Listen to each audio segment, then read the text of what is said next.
இந்த 41 பேர் மரணம், இந்த மரண செய்தி துக்க செய்தியாக இருந்து அதிலிருந்து பேசாமல் இருந்து திமுக பேசிக்கொண்டே ஆட்சியை பிடிச்சது.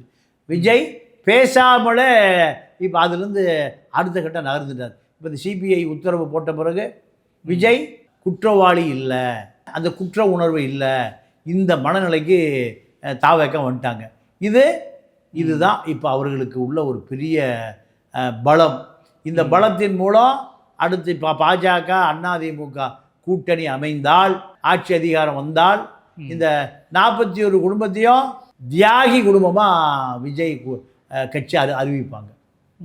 மொழிப்போர் தியாகியை போல இவர்கள் தாவேக்கா தியாகிகள், தாவேக்கா தியாகிகள் தினம். இவை 41 பேருக்கும் கண்டிப்பாக தாவேக்கா கட்சி வளர்ச்சிக்காக உயிரை விட்டவர்கள். நீங்கள் மொழிப்போர் தியாகிகள், சுதந்திர போராட்ட தியாகிகள், ஆங்கிலேயரை எதிர்த்து போராடிய தியாகிகள், இந்த பட்டியலில் விஜயை பார்க்க வந்து நசுக்கி செத்து போன 41 தியாகிகள். விஜயினுடைய தாவேக்காவுடைய முதல் வளர்ச்சிக்கான பழி இப்படியான வரலாறு கட்டமைக்கப்படும்.